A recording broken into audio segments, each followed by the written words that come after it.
Hello there everyone, and welcome back to another reaction video. So yesterday I got uh, caught up through episode 8, Narkina 5, and which was a really good episode. I mean, I think they all have been great episodes for the most part, but you know, um, anyway, I so yeah, if you want a few more details on my reaction on that, you can go watch that video. But today is for episode 9, which came out yesterday.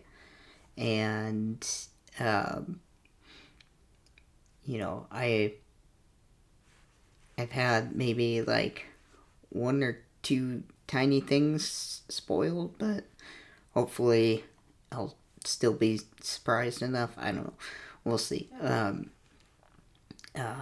been trying to avoid spoilers, but that's not always possible when you run a social media account or multiple accounts across multiple platforms. Promoting a YouTube channel. That's kind of pretty difficult. So, um, anyway, yeah. So episode 9, where we left off, Dedra got hold of Bix. That was at the end of episode 8. And, um, yeah, so, looking forward to seeing that. And then, I think, we saw, the introduction of Saw. So that was pretty nice. I made some commentary on that in that video. And so anyway, without much further ado, let's get into episode 9, titled Nobody's Listening.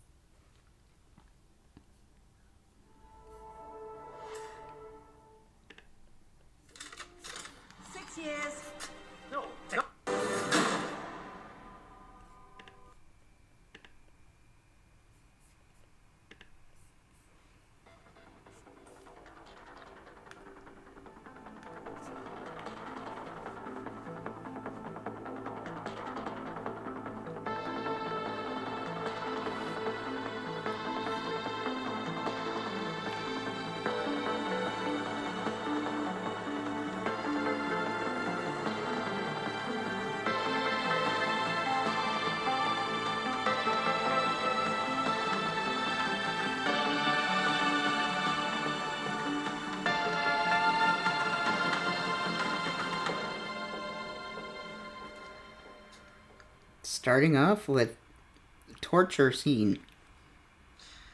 I don't like wasting time. Mark attended a separatist meeting 2 years ago in Jondra where he met a woman who suggested that if he was serious about politics, he might like to act as liaison for Ferrix when he returned home.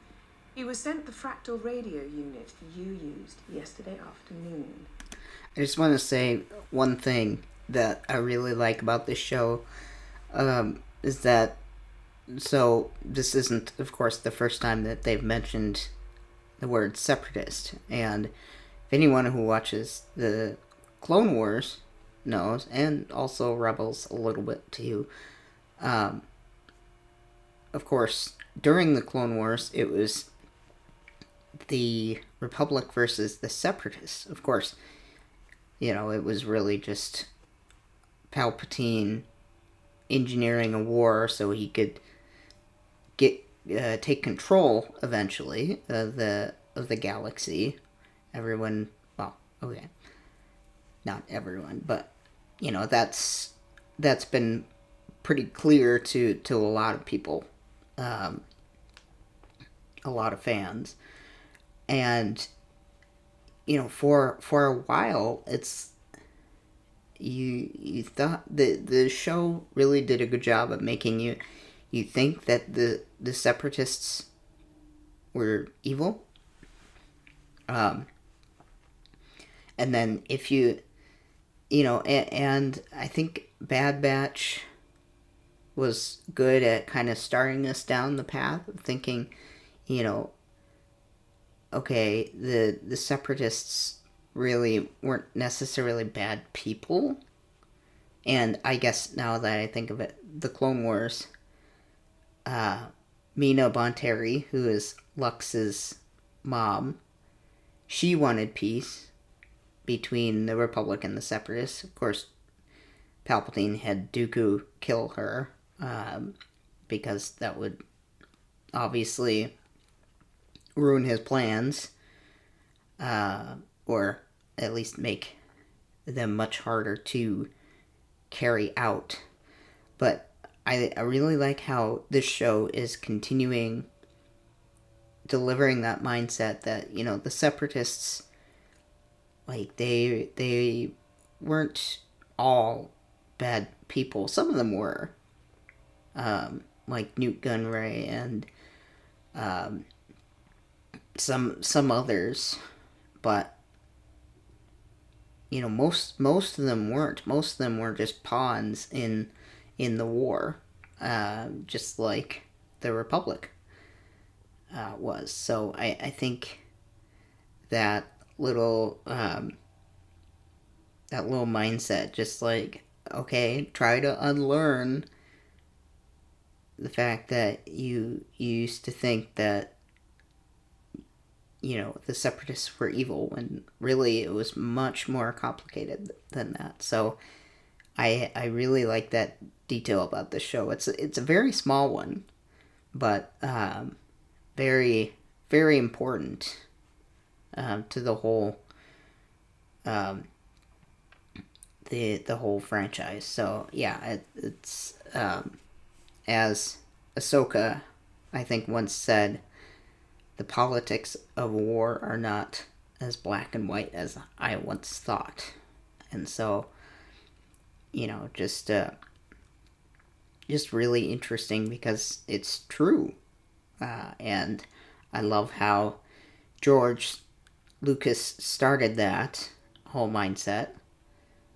And then now Andor is continuing that.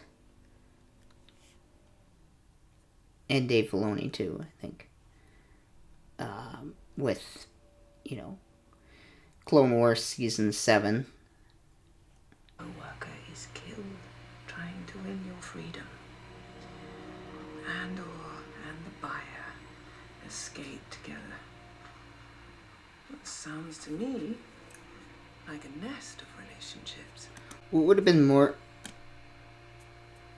been more interesting, I think, to try to provoke a reaction from Bix, would have been if she had, like, kind of done the air quotes when she said co-worker.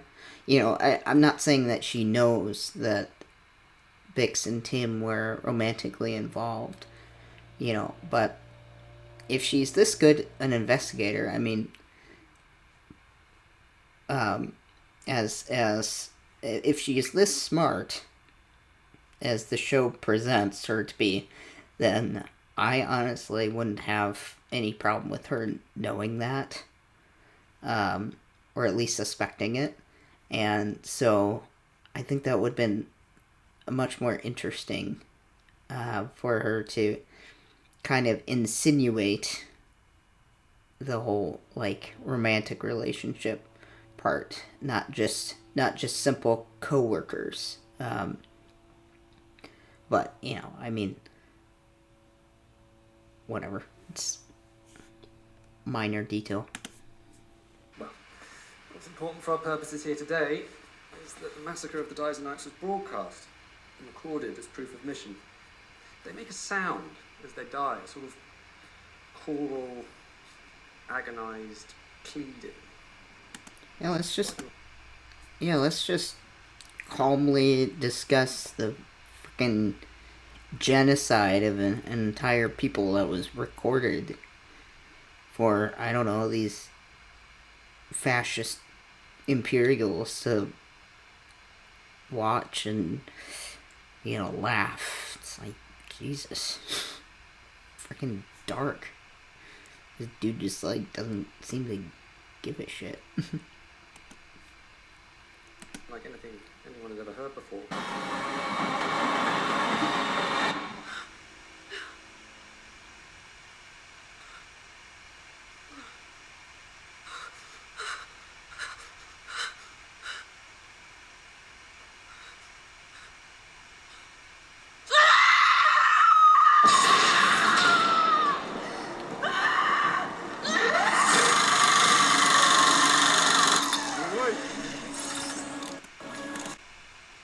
Okay, wow, that scared the hell out of me. That was disturbing. And it was kind of a neat trick for them to transition scenes from Bix's screaming to the drill or whatever, is drilling. So, or, the tool being turned on and used. It's like, my God, now she has to freaking watch innocent kids being killed. That's freaking dark. What did he say? What happened on to... Yeah, we don't know. They set them all free. Gino, progress! Gino! We need to be careful. The less they think we know, the better.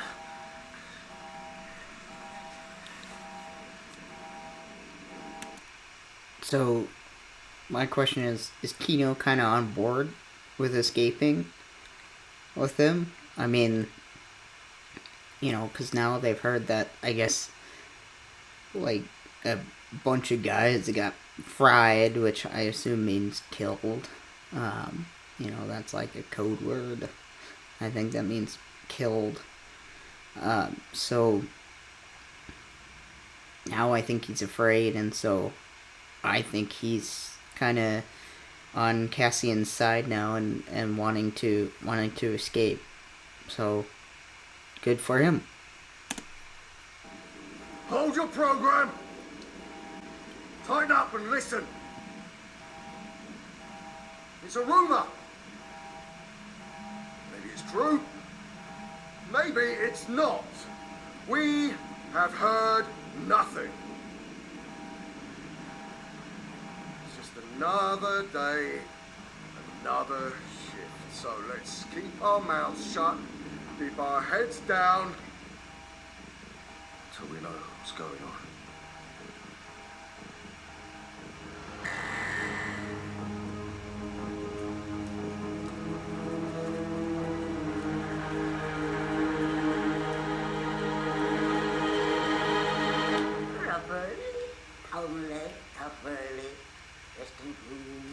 Trimmed your hair. Something I should know. I told you not to leave dinner out last night. Your message was so brief. One worries. You're so busy these days, perhaps you're forgetting to eat. You've been searching my room again.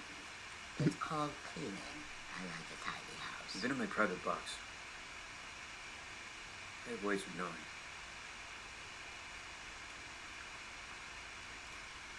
I find you a job. I press your uniform. I prepare 2 meals a day. I move mountains to scrape you off the floor and put you back on your feet. And what do I reap? What is the return on my investment? We were talking about you snooping on me. The shadow of a son, a tenant, a stranger. Oh, that's new. You want to remember that. All that time away on Morlana. What if I'd let your neglect drive me insane? Imagine that. Look back just months ago, when you could easily ignore me. Imagine I'd cracked under the weight of your neglect. Imagine I'd cracked and wasn't here now to pick up the pieces. I just love how he's trying to ignore her.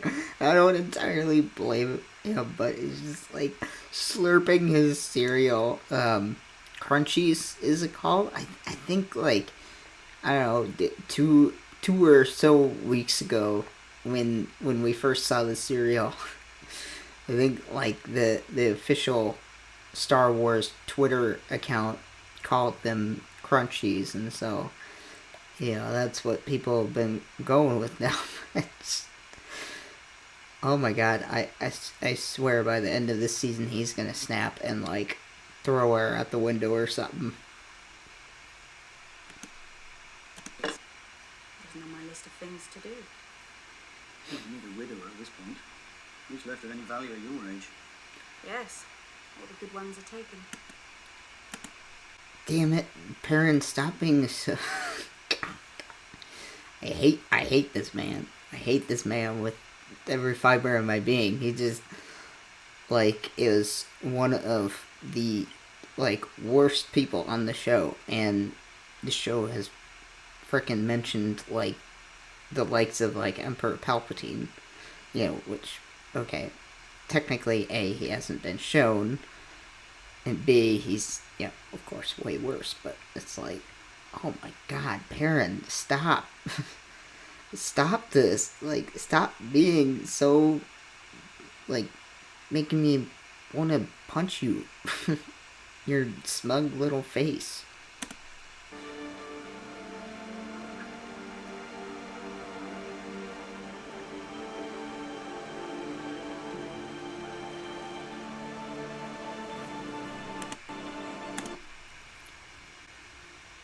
I gotta say, of all the things that Vel could have been, the cousin of Mon Mothma was not on my list, so I am very surprised at that. I never I never would have expected that.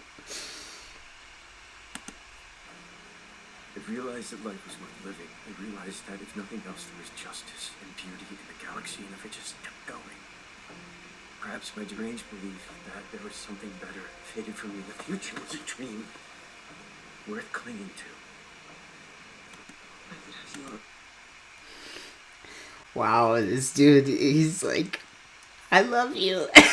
It's just like, ooh, Cyril, like, really, man, she kind of seems like a sadist. I'm not sure. Like, she's smart and ambitious, and those can be pretty good qualities, but it's like the sadism part, I was like, okay, yeah. As Cyril here, just being like, I'm a nice guy, I think we should, get together. Even though you outrank me and, like, you could have me, like, dragged away and, like, beaten to death or something. Just, oh. This is just so awkward. Really kind of funny, but, like, kind of awkward. Pretty awkward, yeah. Ooh, Cyril, just, like, come on, man. Really? Arrested, you were aware of that? No, there's no time. I'll interrogate remotely. Good work. Go. I will interrogate through a Zoom meeting. I can just imagine Dedra just being like, can you see me? Is the connection working? I'm working remotely here. And Zoom, I feel, needs an update because it's a little glitchy out here in this part of the galaxy, which is weird because this is coming from ISB headquarters, so you'd think that the signal would be pretty strong, or maybe it's on your end. I don't know. And I really hope that our connection stays strong here.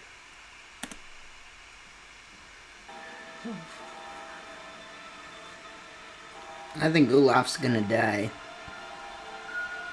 Hold it. You feel nothing. I gotta say, Andy Serkis is... I know I said this in the my reaction for episode 8, but Andy Serkis is just an amazing actor. Like, you can tell this whole episode, or most of this episode at least, maybe not at the beginning, but most of it, he's been starting to have doubts. He's, at first he was just like, okay, you know what, I got so many shifts left, and I'm just gonna keep doing what I'm doing, get out, and then I'll be free. I'm not gonna cause trouble, I'm not gonna... But here he's like, oh my god, this is, like, actually, like, a hellhole. This prison is not good for people. I mean, yeah, Olaf is probably the oldest one there, but it's like, man just had a stroke. And the doctor's like, I can't do anything. Or more like, I'm not supposed to do anything. And it's like, okay, so dude just like dies. They don't give him the help he needs. And they just cart his body away and then throw in another person. Like Cassian said, they don't care. Empire doesn't care about them. And, so I just... Kino, realizing all this, he's just like, oh my god, this is like, we probably need to escape. Never more than 12.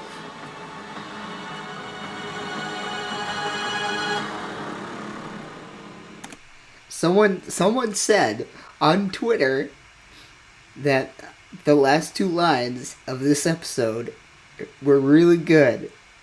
And yep, that's right, because now we know that Kino is committed.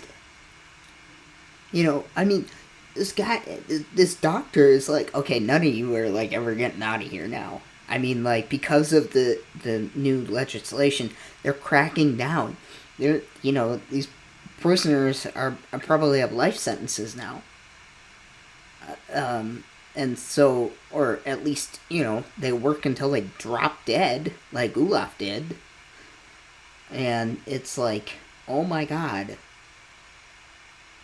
Like, Kino is just like, oh my god, this prison just keeps getting worse and worse, and scarier and scarier. Yes, we need to leave, and we need to leave soon. So, I'm looking forward to their prison escape in I'm assuming the next episode. I don't know, maybe, I mean, we only have 10, 11, 12, so 3 episodes left in the season, and I'm assuming that Cassian and the other guys escape before the end of the season. I don't know. So anyway, wow, that was a good ending to another good episode, everybody. And you know what? I have been loving this show. It is tense, and now it's gotten like kind of scary, like kind of frightening, because it's like the Empire is not messing around. They are a scary force to be reckoned with. And I also love how you can tell that not by seeing the infantry, the stormtroopers, or the inquisitors, or hell, even like the upper officers like Thrawn or Tarkin, or hell, even Vader or Palpatine themselves. Like, no, the Empire is scary. Like, even without all those guys. So it's like, geez, this is like kind of terrifying. Like, Andor, I gotta hand it to them. I mean, like, it's been good, but now it's been good from the beginning. But like, these past 2 episodes, I'm like, whoa, this like is getting like it is it's like psychological horror. You know, not really horror in the sense of like, you know, jump scares or anything, but it's psychological horror. It's, you know, because you think about it and you're like, oh my god, this is so messed up. And I love that about this show. It's amazing. It gets you thinking, or at least it gets me thinking. It's like, I definitely, of course, didn't ever want to go to prison before seeing the show, but now it's like, oh my god, if, I mean, I know prisons can be bad, but they're like, as of right now, I don't think they're as nearly as bad as, you know, what's been depicted. But it's like, if persons ever get this way, I would never want to step foot in one, because if I did, I know I would probably not make it out alive. I'd be coming out in body bag, which is really disturbing for me to think about. So anyway, yeah, another great episode, and looking forward to episode 10, which is next week. You know, already like 6 days away. So anyway, yeah, great episode, and I'll see you all in the next one.